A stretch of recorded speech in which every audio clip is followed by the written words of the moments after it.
Halo guys, selamat pagi. Semangat pagi, ketemu lagi dengan saya Bambang Swiknyo di channel Budaya Tani Dosen Tani Paham Swiknyo. Saya sedang berada di area lahan sorjan di Kecamatan Panjatan, Kabupaten Kulon Progo. Di belakang saya ini adalah area lahan sorjan yang terbentang dari ujung sana sampai ujung sana. Oleh karena itu, akan saya ceritakan tentang seputar lahan surjan. Apa itu sistem pertanian surjan? Seperti apa strukturnya, apa fungsinya, kapan dimulainya, dan apakah di situ ada muatan lokal wisdomnya?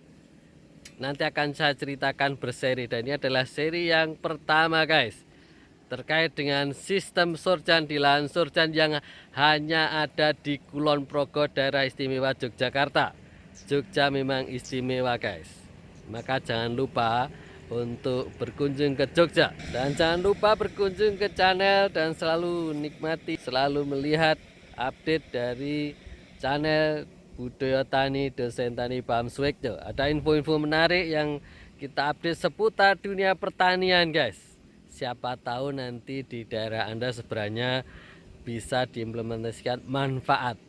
Oke guys, sampai ketemu di ceritanya next ini berikut. Jangan kemana-mana guys. Begini guys, ceritanya kaitannya dengan sistem sorjan atau sistem pertanian sistem sorjan. Ini adalah berkaitan dengan sistem pertanian yang secara struktur, saya ceritakan dulu secara strukturnya. Ini terdiri atas bagian yang bawah, ini bagian bawah dan bagian atas. Nah, bagian bawah ini memang seperti selokan, yang ini bentuknya berada di bawah sehingga biasanya ditanami dengan tanaman-tanaman yang butuh air atau kelembapan lebih, dan hampir selalu ditanami dengan padi. Nah, ini di bagian bawah ini sebenarnya bukan milik satu orang ini guys. Ini milik 2 orang, sehingga ini yang sebelah padinya sudah dipanen, yang sebelah belum. Dan ini hanya belum saja, karena sebenarnya sudah tua juga, hanya belum dipanen. Nah, adalah sistem surjan yang kebetulan ini belum selesai panenan nih guys. Jadi ini masih ada padinya full di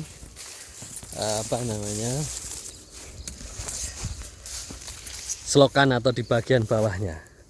Dan sekali lagi, ini bukan milik satu orang nih guys, milik 2 orang. Buktinya ini ada pohon yang di tengah. Ini adalah batas dari kedua kepemilikan lahan.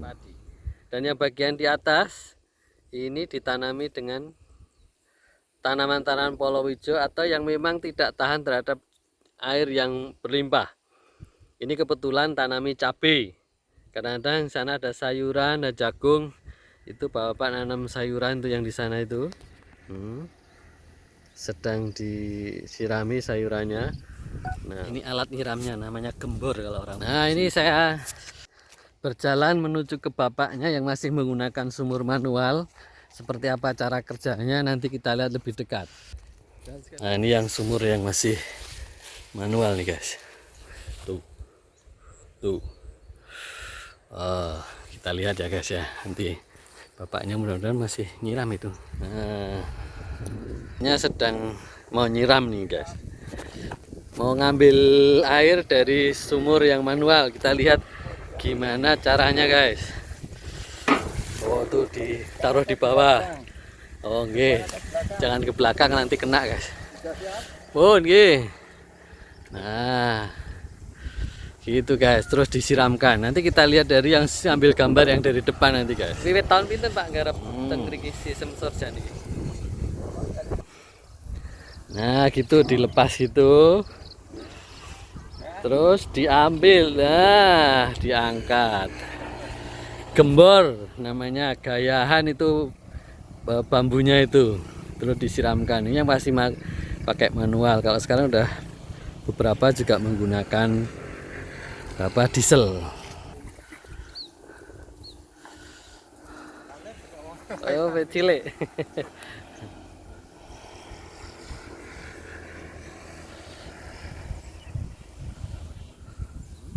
Oh iya, tadi saya sampaikan. Kenapa sistem surjan? Karena ini bentuknya kalau dilihat dari atas itu seperti berbaris-baris, seperti kalau pakaian di Jawa itu ada pakaian Jawa yang bentuknya bergaris-garis, itu namanya pakaian surjan.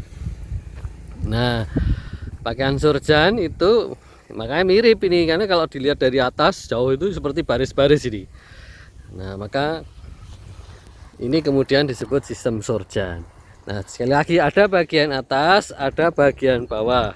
Bagian atas ditanami dengan tanaman palawija, tanaman bawah ditanami dengan tanaman padi. Ini sebenarnya kedua tanaman yang kontras, karena biasanya satu ditanam di musim kemarau, satunya ditanam di musim penghujan.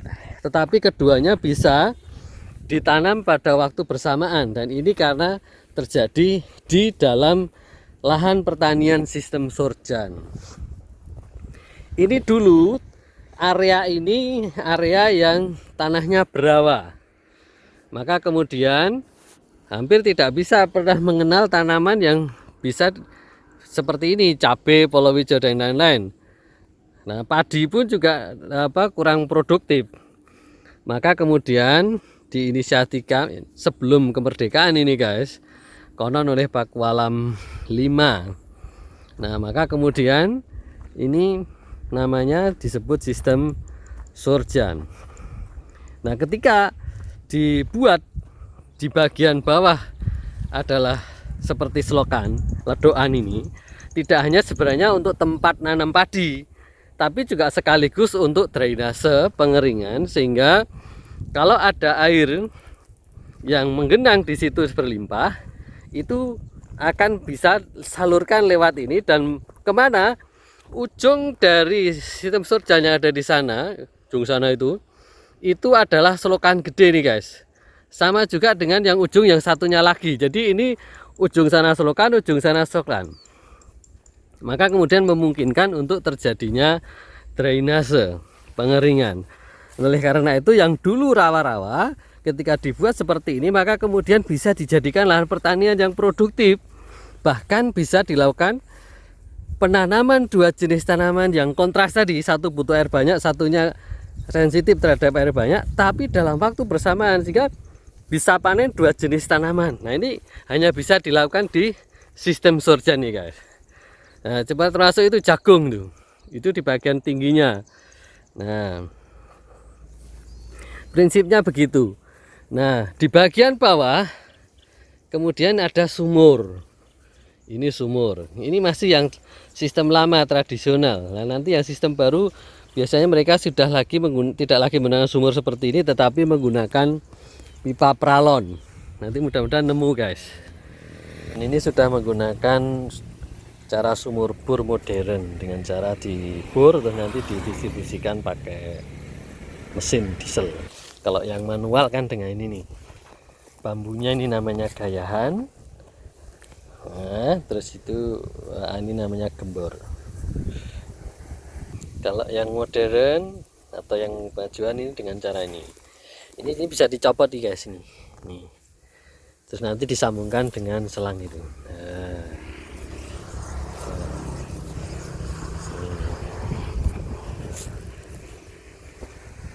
Dan selang ini sekali pipa pralon ini selain sebagai tiang penyangga juga sekaligus bisa menjadi pengait, sehingga nanti kalau misalnya pas nyiram bagian sini dikaitkan gini, nah, ini nanti tidak akan merusak bedengan tanaman sini ya. Kalau nggak ada pengaitnya kan dia akan ke sini guys, tapi kalau ada pengaitnya dia begini.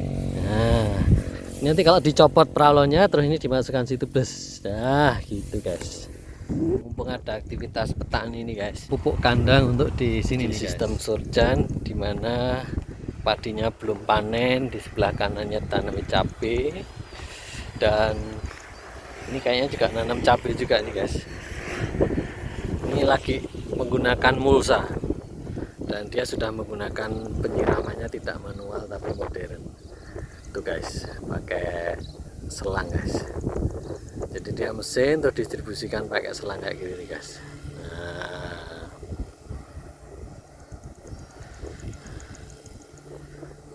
ini yang airnya nanti di situ, dan pengaitnya pakai bambu-bambu panjang itu, jadi biar nanti selangnya tidak merusak bedengan, tanaman di bedengan.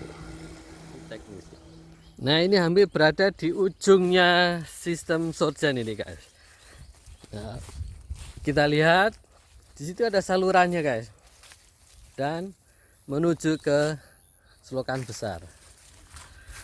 Nih selokan besar, dan ini juga menjadi pembuangan dari ujung sana sampai ujung aja, karena sepanjang dimana sistem sorjan ada. Nah, ini adalah ujung satu. Lah ujung sana juga ada selokannya, sama aja nih guys. Nah, ini yang saya ceritakan, di ujung satunya pun juga ada selokannya guys. Meskipun kecil, tetapi ini juga bagian dari sistem drainasenya nih guys. Nah, dan ini memanjang sono sampai full sana. Nanti di ujung sana juga ada selokannya. Nah, kalau ini selokannya yang dekat tadi. Ini kalau pas sana bisa untuk mancing nih guys. Nah, ini adalah struktur sistem sorjan dan fungsi sistem sorjan, dan ini yang original. Kalau modern ini meskipun dikasih beton tapi tetap ada saluran airnya nih guys. Nah, biar fungsi ini ya untuk drainasenya di jalan. Ini semuanya sono sama, prinsipnya sama guys. Bawah itu adalah saluran drainase pembuangan. Yang atas itu untuk tanaman yang tidak terlalu suka air yang banyak, tapi tetap, karena ini adalah sistem sorjan, dimana dulunya rawa kemudian ditus atau dibuat sedemikian rupa supaya air lancar mengalir, sehingga kemudian bagian atas bagian bawah keduanya menjadi produktif di waktu yang sama meskipun dengan dua jenis tanaman yang berbeda. Nah, dan sekali lagi di samping saya itu masih ditanami padi yang belum panen tapi sudah hampir panen juga. Yang sebelahnya, sebelah kanannya itu ditanami sayur-sayuran, ada bayam, tuh bayam, kenikir, macam-macam lah. Kalau yang sini kebetulan ini belum ditanami guys. Gitu guys. Ini ditanami kemangi guys, ini yang bagian atas. Ya karena kalau kemangi itu sedang untuk eranya pecel lele dan kawan-kawan itu, jadi dalam waktu singkat bisa panen menghasilkan. Kalau nggak sistem sorjan nggak mungkin bareng padi ini nih. Nah di dalam area sistem sorjan ini dibatasi oleh jalan besar nih kan, sehingga ada blok sisi sini, ada blok sisi sana. Kalau menurut arah angin ini sisi timur, yang sana nanti sisi barat.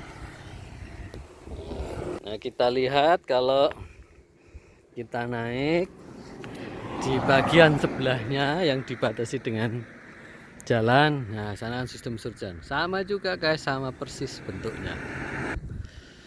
Ini selokan besarnya, masih ada airnya juga. Dan sana itu di tengah padi ada cabenya juga. Dari ujung sini sampai ujung desa yang sebelah. Ini adalah konstruksi dari sistem sorjan. Jadi ini bagian atas, bagian bawah tanaman padi, tanaman palawija dalam waktu yang bersamaan.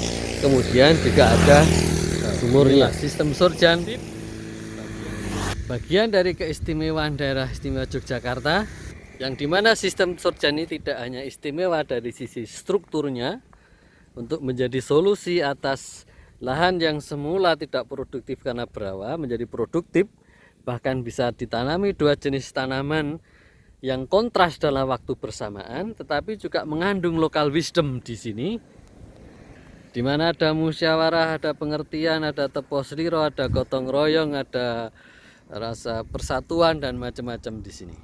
Ini adalah hanya sebuah tuangan saja dari sebuah karakter masyarakat yang berada di seputar sistem sorjan. Sistem sorjan yang istimewa. Istimewa di daerah istimewa Yogyakarta. Sampai situ dulu guys. Terima kasih. Sampai ketemu lain waktu di lain kesempatan, tetap di channel Dosen Tani atau Budaya Tani Pam Suwigno. Mudah-mudahan manfaat. Salam sehat selalu. Jangan lupa like, share, and subscribe. Saya doakan pada para pemirsa dan subscriber saya untuk sehat selalu dan lapang rezeki. Amin.